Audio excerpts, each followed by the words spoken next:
자, 이제 소득세 문제입니다. 자, 20번 문제. 소득세 문제죠. 거주자 갑의 2021년도 국내 발생 소득에 대한 자료가 다음과 같을 때 갑의 이자소 금액을 계산한 것으로 옳은 것은 다 원천 유도는 모두 적법하게 이루어졌다. 1번에 2021년도 5월 31일 날 지급받은 저축성 보험의 만기 보험금이 1억이에요. 1억. 3년 전에 가입을 했고요. 총 납입 보험료는 8,800이니까 보험 차익은 1,200만 원이죠. 근데 이게 이제 이자소로 과세가 안 되는 거냐, 과세가 되는 거냐.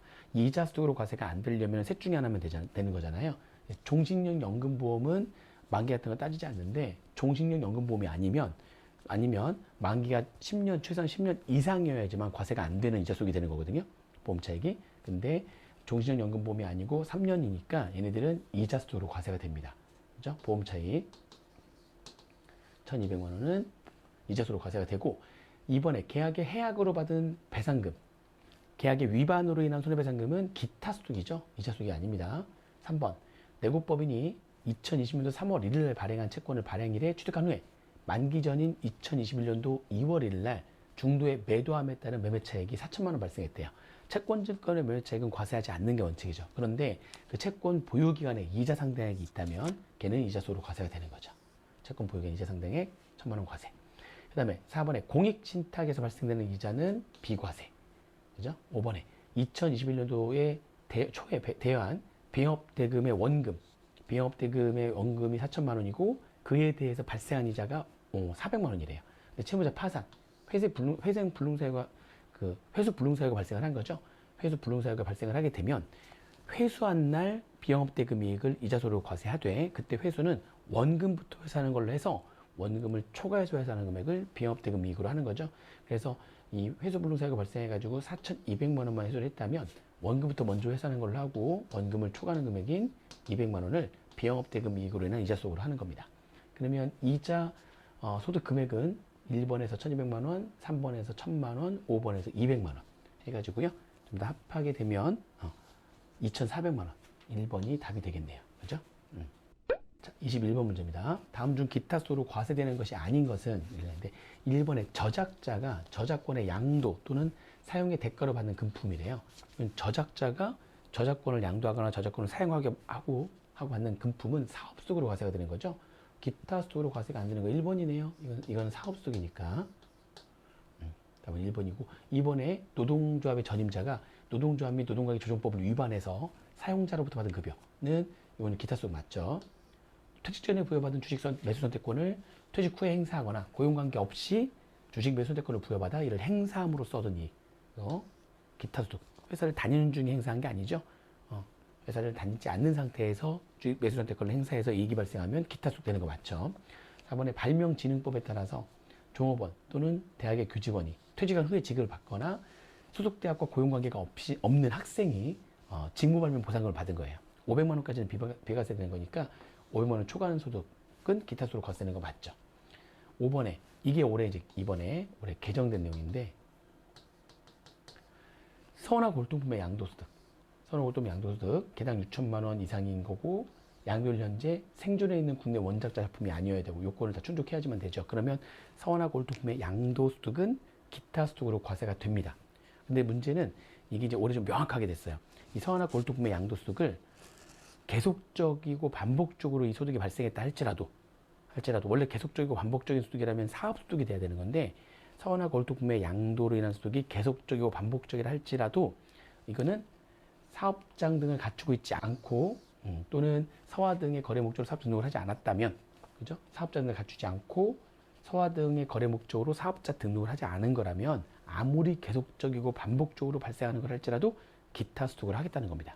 그럼 반대로 사업장 등을 갖추고 서화나 골동품을 팔거나 또는 서화 등의 거래 목적으로 사업자 등록을 하고 서화나 골동품을 판다면 걔네들은 사업소득이라는 거죠. 그렇죠?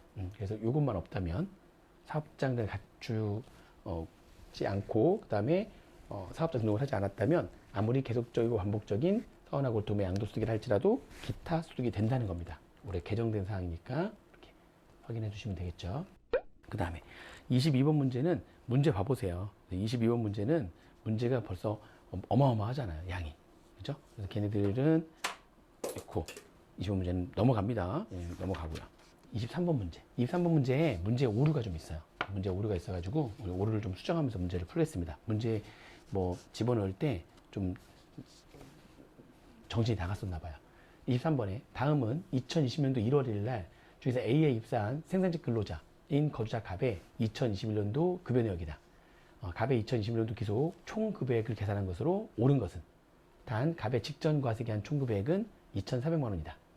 급여는 당연히 총급여액이 들어와야 되는 거죠. 총급여액이 들어와야 되는 거고요. 급여. 그 다음에 상여금 총급여액이 들어와야 되는 거죠.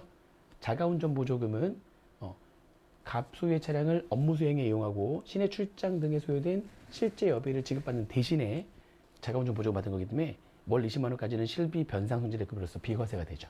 그죠? 그러니까 월 20만 원까지는 비과세 되는 거니까 240만 원 비과세. 그러면 여기서는 60만 원만 총급여액에 들어와야 되는 거죠. 문제는 이건데 내가 지금 완전히 문제 낼 때 정신이 나갔었나 봐요. 단체 순수보장성 보험은 연 70만 원이 비과세가 되는 거죠. 작년까지는 근로소득에 포함되지 않은 거고 올해부터는 비과세가 됩니다. 비과세가 되는데 연으로 70만 원, 월이 아니라. 제가 완전히 미쳤나 봐요. 그래서 이거 문제를 수정하겠습니다. 단체 순수보장성 보험료를 이거 310만 원 310만 원을 나를 위해서 단체 보장성 보험료를 회사가 310만 원을 내준 거고요. 310만 원을 이렇게 12개월로 나누게 되면은 310만 원을 12개월로 나누게 되면은 한 달에 25만 8,333원 3원을 12개월 동안 회사가 내준 거죠. 이렇게 숫자를 이렇게 다 바꿀 겁니다. 얘를 숫자를 이렇게 바꾸시면 되고요. 이게 25만 8,333원에 12개월 곱하면 약간 단수 차이가 나거든요. 근데 마지막 12월 달에는 310만 원에 맞게 단수 조정했다고 가정을 하는 겁니다. 문제는 이렇게 바꿀 거예요. 문제를 수정해 주세요. 죄송해요. 주고요. 자, 그러면 이렇게 되면은 단체 순수 보장성 보험은 연 70만 원까지는 비과세가 되는 거기 때문에 70만 원을 넘어가는 240만 원만 총급여액이 되는 거죠. 70만 원 조금 240만 원. 이렇게 숫자 이렇게 바꿔주시고 310만 원 중에서 연 70만 원 초과되는 240만 원이 총급여액이 된다. 그 다음에 식사대가 이제 120만 원인데 월 10만 원씩인데요. 식사를 제공하면서 이와 별도로 지급된 식사대이기 때문에 얘는 전부 다 총급여액에 포함이 되는 거죠. 그죠? 식사를 제공받으면서 그러면서 식사대를 받은 거라면 그냥 총급여액에 포함이 되는 거고요. 자녀 보육수당은 6세 이하의 자녀, 5세니까 되죠? 6세 이하의 자녀가 몇 명인지를 따지지 않고 월 10만 원까지 비과세. 그러니까 월 20만 원만 과세가 되는 거니까 이 중에서는 이제 240만 원이 120만 원이 비과세니까 240만 원이 총급여액이 되는 거고요. 그 다음에 연장 근로수당 두 가지 조건을 모두 충족한 생산직 근로자라면 연 240만 원까지는 비과세. 그죠? 첫 번째가 전년도에 총급여액이 3천만 원이야. 맞죠? 그리고 월정액 급여만 계산하시면 되는 건데요. 얘 때문에 월정액 급여를 계산하는 거죠.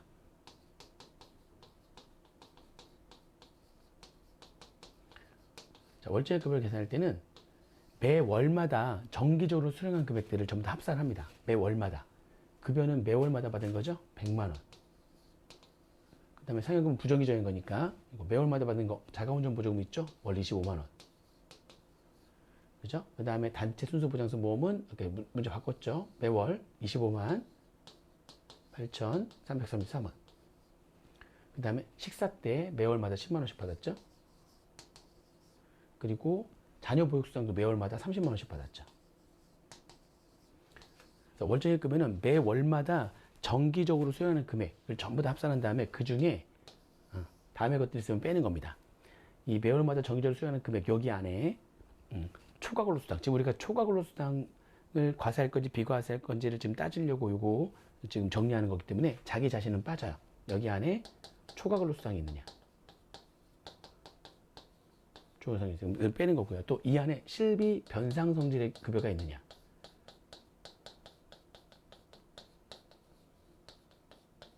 또 여기 안에 복리후생 성질의 급여가 있느냐. 이게 올해 이제 개정돼서 들어온 거죠. 작년까지는 근로소득에 포함되지 않았던 건데 올해부터는 이제 근로소득에 포함이 되지만 복리후생 성질의 급여는 비과세 하는 거죠. 이렇게. 그리고 여기 안에 4대 보험료 중에서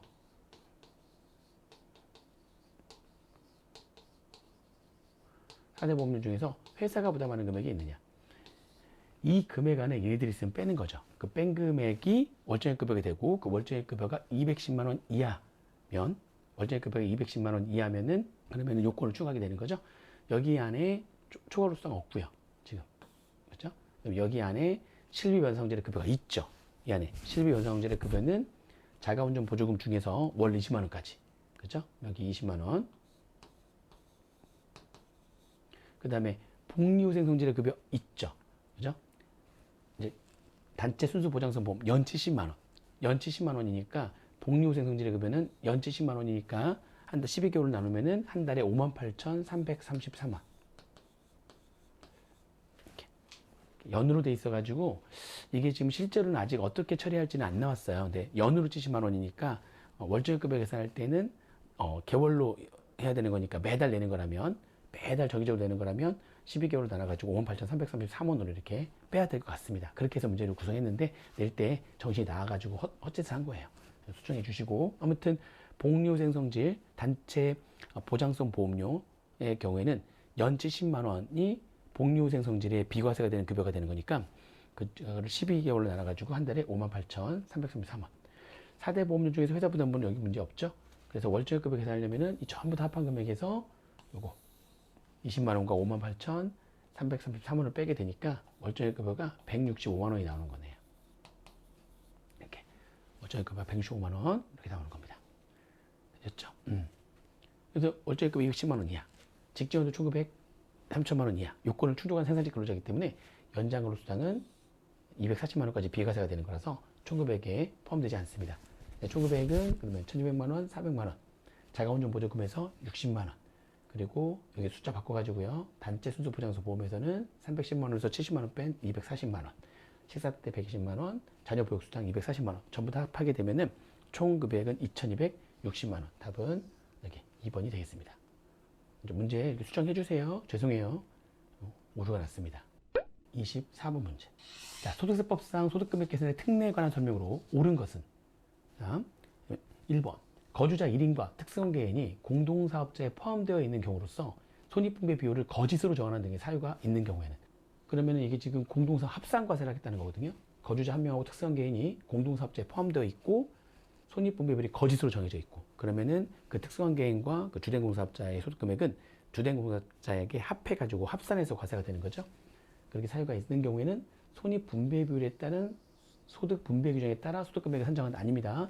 그 주된 공사업자의 특수한 계좌의 사업과 관련된 소득금액은 주된 공사업자 소득금액에 합산해가지고 과세가 되는 거죠. 그래서 틀린 문구가 되겠습니다.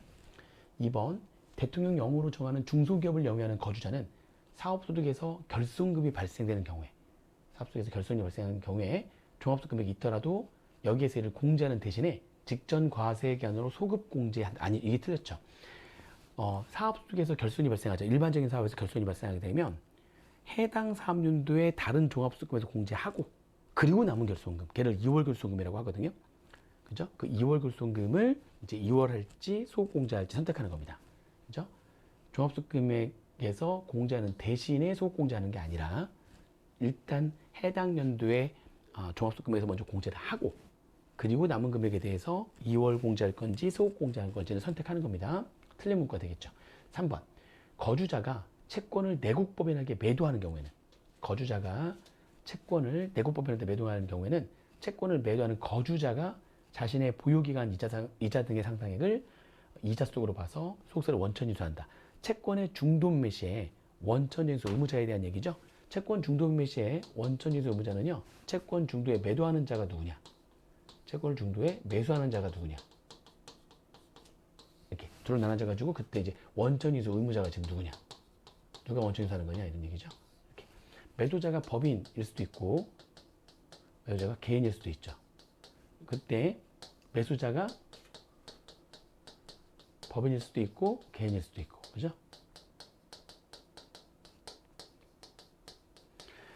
채권을 중도에 매도하는 자가 법인이잖아요. 그럼 매수하는 자가 법인이든 개인이든 원천인수 의무자는 매도하는 법인이 원천인수 의무자가 됩니다. 매도와 법인이 원천인수 의무자가 되니까 매수자로부터 채권 보유기한에 따른 이자를 다 받고서 그 중에 원천인수할 금액을 자기가 가지고 있다가 다음 달 10일 날 얘가 내는 거예요. 그렇게 되는 거고, 그 다음에 매도자가 개인이고 매수자가 법인이잖아요. 이 경우에. 그러면 이 매수하는 법인이 원천인수 의무자가 됩니다. 그래서 이 매수하는 법인은 얘한테 채권 보유기한에 따른 이자를 줄 때 다 주는 게 아니라 원천징수세액을 빼고 개인한테 주고 그 원천징수세액만큼은 가지고 있다가 다음 달 10일 날 얘가 납부하는 거예요. 그렇죠? 그리고 매도자가 개인이고 매수자가 개인인 경우에 원천징수 의무에 대한 규정은 없고요. 여기는 지금 거주자가 매도자죠. 거주자가 내국법인한테 채권을 매도했으니까 요 경우죠. 요 경우. 매도자가 개인이고 매수하는 자가 법인이라면 그 매수하는 법인이 원천인수 의무자가 되는 겁니다. 근데 여기는 거주자가 원천인수한다고 했기 때문에 틀린 문구가 되겠죠. 4번에 사업 속에서 발생한 결손금은 그 과세기한의 종합소득 과세표준을 계산할 때 근로연금 기타에서 공제하고 그리고도 남은 금액이 있다면 금융소득 이자와 배당 속에서 공제할 수가 있는 거죠. 순서가 틀렸네요. 이자 배당이 먼저 하는 게 아니라 근로연금 기타 그리고 이자 배당 순으로 해가지고 공제한다. 틀렸죠.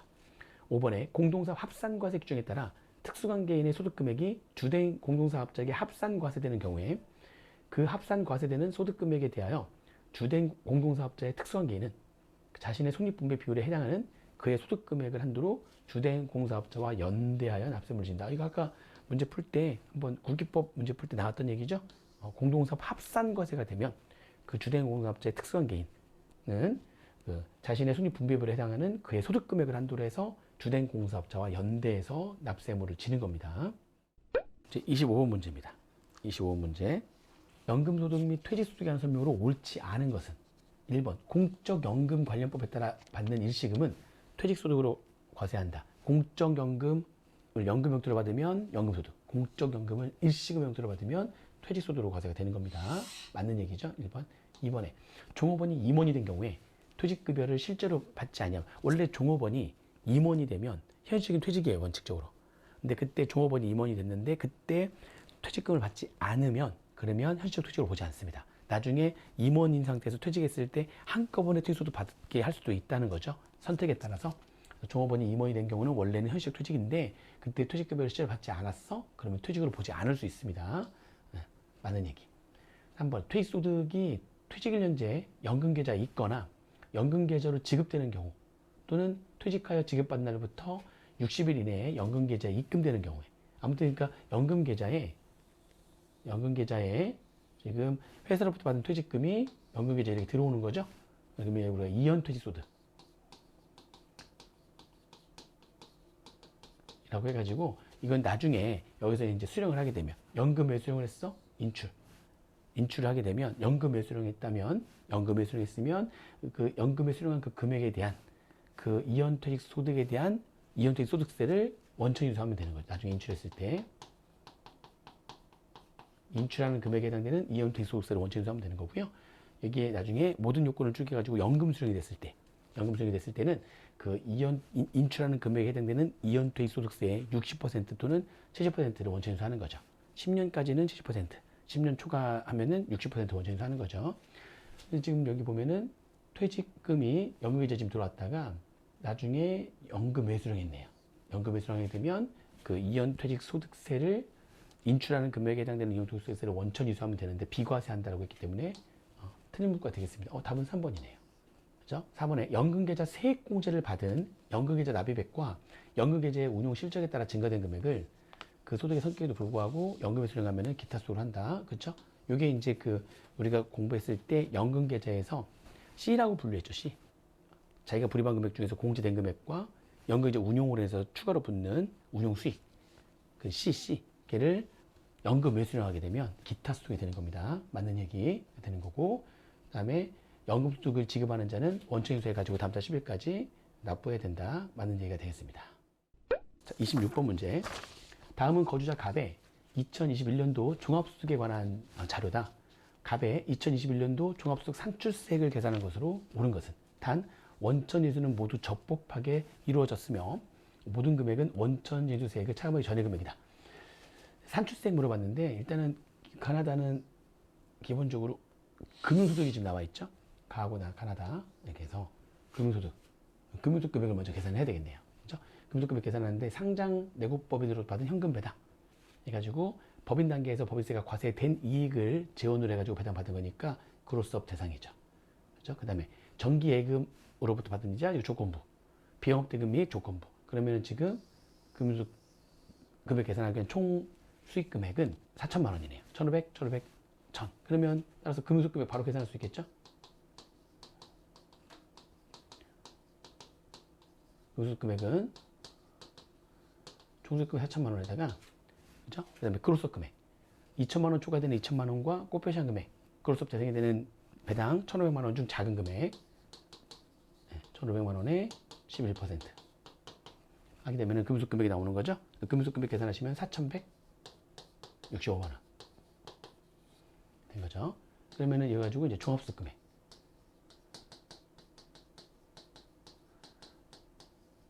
금융소득 금액에다가 사업소득 금액 2천만 원 하는 거니까 6,165만 원이 종합소득 금액이 되는 거고, 그 다음에 종합소득 과세표준은 종합소득 공제가 500만 원이니까 그래서 500만 원 빼면 5,665만 원이 과표가 되는 거죠. 그러면은 이제 산출세액 계산할 수 있죠. 산출세액은 이제 끈 거 일반 산출세 과세표준 5,665만 원 일반 산출세액에서 2천만 원 빼는 거죠. 저번에 뺀 금액에 기본세를 조회하고 빠져나온 2천만 원은 14%로 곱하는 거죠.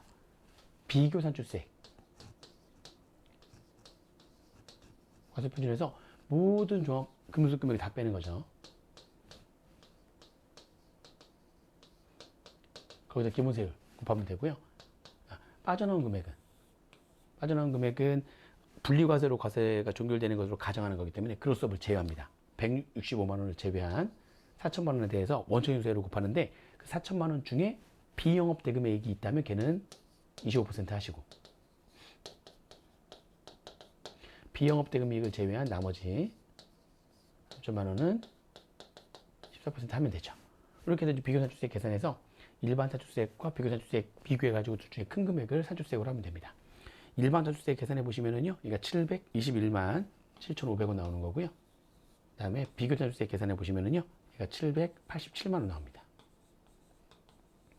이렇게 그러면 둘 중에 큰 거 비교 산출세액 2번이네요. 787만 원 2번이 답이 되겠습니다. 27번 문제입니다. 종합소득 신고납부 및 징수에 관한 설명으로 옳지 않은 거.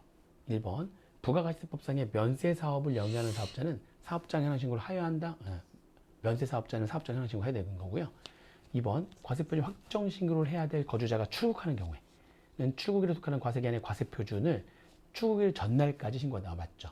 출국하면 출국일 전날까지 신고해야 됩니다. 그 다음에 3번 종합소득에 납부할 세액이 1,000만 원 초과하게 되면 납부기한이 지난 후 2개월 이내에 분납할 수 있다. 그렇죠? 소득세는 1,000만 원 초과하게 되면 1,000만 원 초과하게 되면 분납을 2개월 내에 할 수 있는 거죠. 맞는 얘기. 법인세는 이제 중소기업이면 2개월, 그리고 중소기업이 아니면 1개월 내에 분납하는 거고, 소득세는 2개월 내에 분납하는 거고. 그 다음에 4번 해당 과세기한의 상시 고용인원이 20명 이하인 원천징수 의무자, 금융보험업자를 제외한 20명 이하의 원천징수 의무자는 이게 반기별 납부를 할 수가 있는 거죠. 원천징수 관할세 무장의 승인을 받거나 구세청장의 지정을 받으면 반기별로 원천징수액을 납부할 수가 있습니다. 다음 달 10일이 아니라 1월부터 6월까지 원천징수한 금액은 7월 10일 날, 7월부터 12월까지 원천징수한 금액은 다음 연도 1월 10일 날 납부할 수가 있는 거죠. 근데 이게 반기별 납부할 수 있는데 분기의 마지막 달에 다음 달 10일까지 납부할 수 있다. 반기입니다. 반기. 4번이 틀렸네요. 1번이. 그 다음에 분할 매매업자, 토지나 건물의 매매 차익이 발생하게 되면 그 일이 속하는 달의 말일로부터 2개월 이내에 예정신고 납부하는 거죠. 예정신고 납부하는 내용 나와 있습니다. 자, 그러면 이제 28번 문제. 근로소득이 있는 거주자 갑의 다음 자료를 바탕으로 종합소득 공제 중에서 인적 공제만 하래요. 인적 공제. 먼저 기본 공제를 하기 위해서 기본 공제 해당되는 동그라미 치면 되죠. 본인 되죠. 부친 나이 되고 소득금이 없으니까 되죠. 사망했지만 사망일 전환상으로 판단하는 거니까 부친 되고, 모친은 기타 소득 때문에 안 되네요. 모친은 안 되고, 남편은 초급액이 500만 원 이하이기 때문에 남편도 되죠. 남편이 있다는 얘기는 본인은 여성이라는 얘기죠. 그 다음에 아들 되고 동생도 되고. 동생은 38세지만 이게 장애인이기 때문에 나이를 따지지 않잖아요. 장애인이니까 동생도 되는 겁니다. 그러면 지금 기본 공제는 5명 곱하기 150만 원 해가지고 기본 공제는 750만 원 되는 거고요. 그죠? 그다음에 추가 공제. 추가 공제는 먼저 본인한테 매장되는 거. 그죠? 한부모 공제랑 분여자 공제. 이거 중복이 안 되죠? 둘 중에 하나가 되는데 남편이 있으니까 한부모 공제는 안 되는 거고요. 그러면은 본인이 여성이라는 얘기니까 분여자 공제는 받을 수가 있느냐? 배우자가 있는 상태면 되는데 종합소 금액이 3천만 원 이하여야지만 되거든요. 됐네요. 종합소 금액이 2,800만 원이니까 분여자 공제 됩니다. 50만 원. 그죠? 그래서 이제 본인한테 해당되는 추가 공제가 있고요. 그 다음에 본인을 포함한 기본공제사항자 5명, 모치는 본 필요 없고요. 이 5명한테 이제 중에 경로우대자가 있느냐, 70세 이상 또는 장애인이 있느냐, 그럼 추가 공제가 되는 거죠. 이 모친을 뺀 5명 중에 경로우대자, 70세 이상인 자가 있죠. 경로우대 공제 100만 원. 그리고 그 5명 중에 장애인이 있었죠. 장애인 공제 200만 원. 그죠? 그러면은 추가 공제가 350만 원. 750만 원, 350만 원 더하면 1100만 원이 인적 공제가 되겠습니다. 답은 4번이네요. 그죠? 그 다음에 29번 문제는 요거는 양도수기니까 양도수는 일반적으로 넘어가면 됩니다. 양도수는 이제 넘어가고요.